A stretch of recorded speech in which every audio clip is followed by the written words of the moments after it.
ओम नमः शिवाय, जय महाकाल। आप सबको सावन के महीने की बहुत बहुत शुभकामनाएं। सबसे पहले बता देता हूं कि इस साल का जो सावन है 2023 के अंदर वो केवल एक महीने का नहीं होगा, वो पूरे 59 दिनों का होगा। आप सबको पता है, नहीं पता है तो मैं आपको आज के इस वीडियो में पूरी जानकारी देने वाला हूं कि सावन का जो महीना है वो महादेव जी को कितना ज्यादा पसंद है और आपको ऐसी कौन सी एक चीज घर पर लेकर के आनी होगी जिससे आपकी सारी मनोकामनाएं इस सावन के दिनों में पूरी जरूर हो जाएगी। कुछ एक बातें और भी बात करेंगे कि आपको बेल पत्र भूल करके भी नहीं तोड़ना है, और अगर तोड़ना है तो किस दिन तोड़ना है। या तो आपको बेलपत्र मिलेंगे ही नहीं, और अगर मिलते भी हैं तो भूल करके भी कुछ तिथियों को मत तोड़ना, वरना महादेव खुद स्वयं आपको दंड देंगे। पूज्य गुरु जी की ही कथा से सुनकर के और समझ करके पूरे उपाय को, पूरे वीडियो को बड़े विस्तार से बताऊंगा, पूरी जानकारी दूंगा इस वाले वीडियो के अंदर कि आप सावन के महीने में ऐसे कौन से उपाय कर सकते हैं जिससे आपकी सारी मनोकामनाएं पूरी जरूर होगी।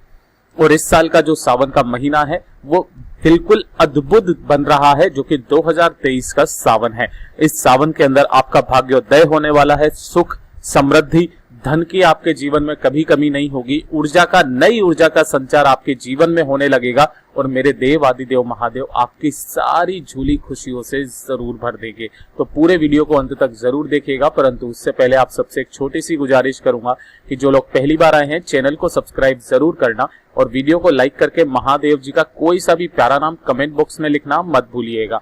ठीक है, चलिए बात करते हैं कि जो सावन का महीना है इतना ज्यादा पसंद क्यों है महादेव जी को। सावन का जो महीना है, इस दिन कहा जाता है कि जो महादेव जी होते हैं वो एकदम अपने बिल्कुल शांत स्वभाव वाले मूड में रहते हैं। बहुत ज्यादा पसंद है उनको ये वाला महीना, और इन महीनों में अगर कोई व्यक्ति कुछ उपायों को करते हैं उन्हें प्रसन्न करने के लिए, तो बहुत ही आसान है उन्हें इस महीने के अंदर प्रसन्न करना।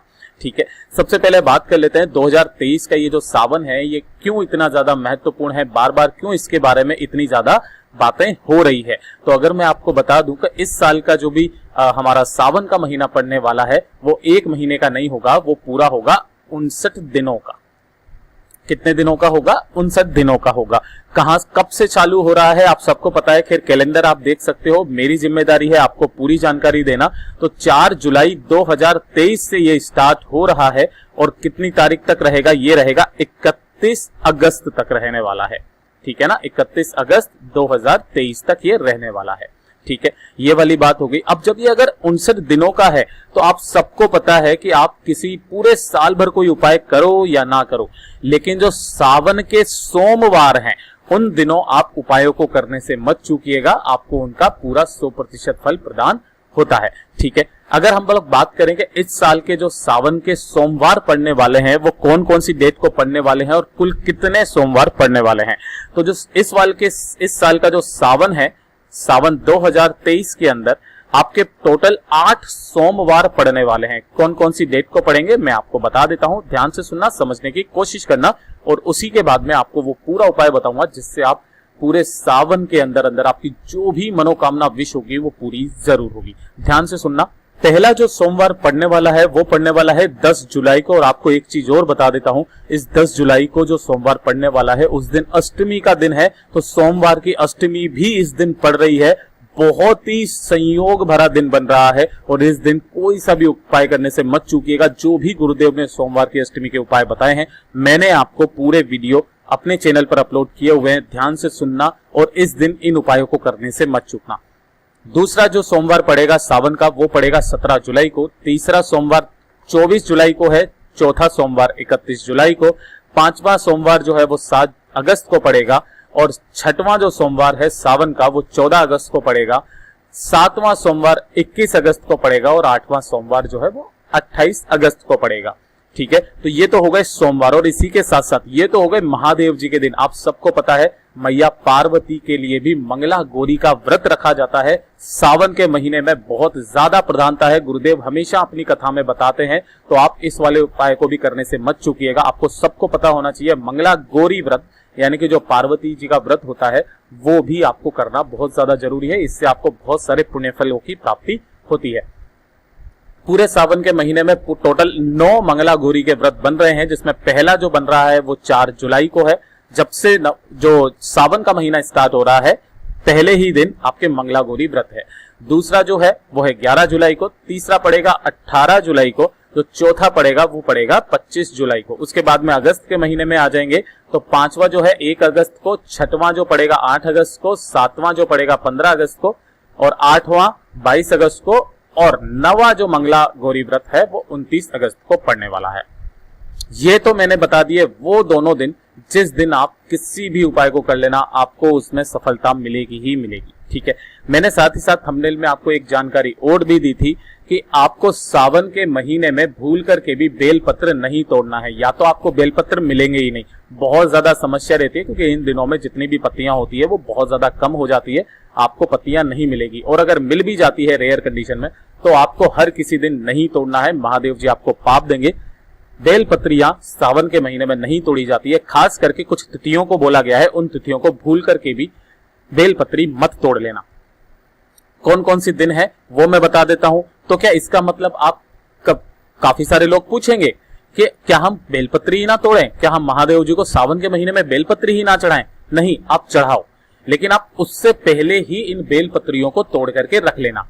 ध्यान देना, गुरुदेव ने जो कथा में बताया था, उन्होंने बोला था 1-2 महीने तक अगर आप बेलपत्रियों को तोड़ करके अपनी किसी भी धार्मिक पुस्तक में या कहीं पर भी फ्रिज में कहीं पर भी स्वस्थ जगह पर रख दीजिए, ये बासी नहीं होती है, ये चीज ध्यान रखना है ना। बेलपत्री कभी भी बासी नहीं होती है, तो आप पहले से ही तोड़ करके रखेंगे तो अच्छी बात होगी। ध्यान से सुनना, समझने की कोशिश करना। आपको इस तरीके से जो भी बेलपत्री है वो किन किन तिथियों को नहीं तोड़नी चाहिए, ध्यान से सुनना, समझने की कोशिश करना। सबसे पहली जो गुरुदेव ने तिथि बताई थी वो बताई थी चतुर्थी तिथि। चतुर्थी को आपको भूल करके भी नहीं तोड़ना है, मैं यहां लिख देता हूं, नहीं तोड़ना। ठीक है, कब कब? एक तो चतुर्थी बताई, उसके बाद में अष्टमी की तिथि बताई है, अष्टमी को भी नहीं तोड़ना है। उसके बाद नवमी तिथि जो भी इस महीने में पड़ जाए उस दिन नहीं तोड़ना है। उसके बाद में जो हमारी सावन की अमावस्या आती है उस दिन भी नहीं तोड़ना चाहिए। ठीक है, और अमावस्या के बाद में आ जाती है पूर्णिमा, है ना, और पूर्णिमा के बाद में जो संक्रांति आएगी उस दिन भी नहीं तोड़ना है। संक्रांति के बाद में शिवरात्रि जब आ जाएगी तब भी नहीं तोड़ना है, और जो अपनी द्वादशी आएगी उस दिन भी नहीं तोड़ना है।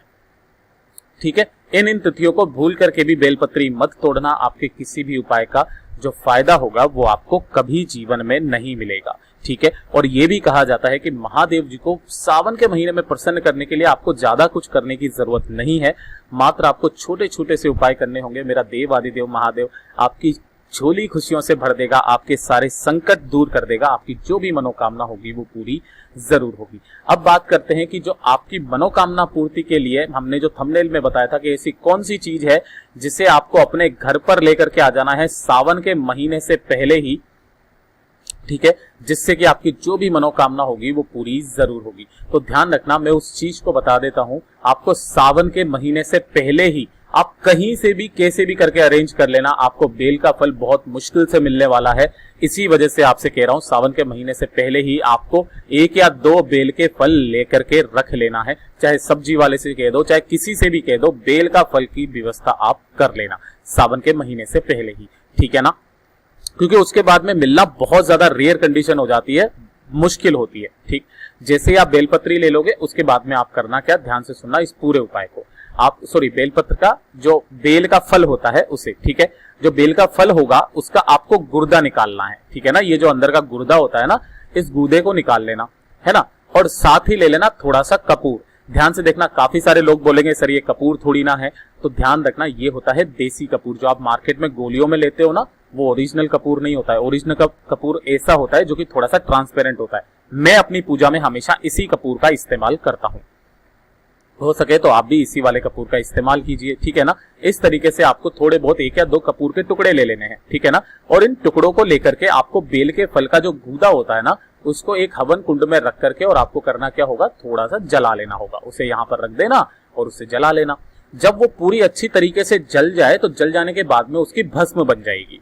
ठीक है ना, भस्म मतलब कि राख बन जाएगी कुछ इस तरीके से। ठीक है ना, इस राख को आपको करना क्या होगा, एक सफेद कपड़ा लेना इस तरीके से। यहां पर आपको दिखाई नहीं दे रहा होगा तो मैं आपको लिख देता हूं, सफेद कपड़ा लेना और उस सफेद कपड़े के अंदर छान लेना, है ना। जब आप उसे छान करके बिल्कुल बढ़िया अच्छे से फाइन पार्टिकल्स हो जाएंगे, उन्हें छान करके और किसी दूसरे सफेद कपड़े के अंदर एक पोटली बना करके रख लेना। ठीक है ना।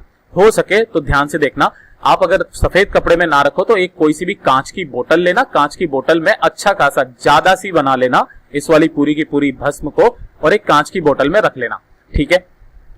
ध्यान से देखना, जब भी आप महादेव जी के मंदिर में जाएं तो गुरुदेव ने बताया था, चाहे आपने साल भर कोई उपाय किया ना किया, कोई व्रत किया ना किया, कोई अनुष्ठान किया ना किया, कुछ भी ना किया हो, तो सावन के महीने में प्रतिदिन या तो आप इस वाले उपाय को कर लीजिए, और अगर प्रतिदिन भी ना कर पाओ तो सोमवार, जो सावन के सोमवार जो पड़ रहे हैं, उस दिन इस वाले उपाय को कर लेना। मेरा बाबा उतने में ही खुश होकर के, प्रसन्न होकर के आपकी खुशियों को, आपकी झोली को खुशियों से भर देगा, ठीक है। तो ध्यान से सुनना, आपको इसी तरीके से जब भी आप कभी भी महादेव जी के मंदिर में जाएंगे, तब आप जाने से पहले 1 लोटा जल तो हमेशा, जब भी आप जाएं 1 लोटा जल सावन के महीने में जरूर चढ़ा देना मेरे देव आदिदेव महादेव जी को। ओम नमः शिवाय, श्री शिवाय नमस्तुभ्यम का स्मरण करते हुए, और उसके बाद में थोड़ी सी भस्म लेना, इसे एक सफेद कपड़े की पोटली में बांध लेना, है ना, और बांध करके महादेव जी की शिवलिंग पर कुछ इस तरीके से आपको भस्म लगा देनी है, इस तरीके से भस्म लगा देनी है, ठीक है। अगर आपके पास में भस्म बहुत ज्यादा है तो आप इस तरीके से भस्म की आरती कर दें, उनका पूरा का पूरा इसी तरीके से पूरी शिवलिंग को नहला दें इस अपनी कामना कहते हुए। और अगर आपके पास में ज्यादा ना भी हो, थोड़ी सी ही है भैया, तो इसके लिए भी गुरुदेव ने बताया था कि आप उस भस्म में अपने दाहिने हाथ की बीच की जो 3 उंगलियां होती है ना, जैसे ये अंगूठा और ये छोटी वाली उंगली को छोड़ करके तो 3 उंगलियां होती है, इन 3 उंगलियों को आप भस्म में डुबोना, और डुबोने के पश्चात आप इससे एक त्रिकुंड बना देना केवल शिवलिंग के ऊपर। मेरा बाबा उतने में खुश करके आपको कृपा कर देगा। मेरे देव आदिदेव महादेव इतने सीधे हैं, इसीलिए उन्हें भोलेनाथ कहा जाता है कि आप इतना भी कर देंगे जिसमें भी वो प्रसन्न होकर के आपको वरदान दे देंगे। पूज्य गुरु जी का ये वाला उपाय बहुत ही ज्यादा खास और अचूक है। जो व्यक्ति सावन के महीने में बेल के फल की भस्म से इनका श्रृंगार कर देता है, यकीन मानिए मेरा भोला बाबा उनकी हर एक मनोकामनाओं को पूरा जरूर करता है। पूज्य गुरु जी ने जैसा बताया वैसा आसान भाषा में आपको बताने का पूरा प्रयत्न किया, पूरा प्रयास किया। अगर वीडियो पसंद आया हो तो लाइक जरूर करना, साथ ही साथ चैनल को सब्सक्राइब जरूर कीजिएगा।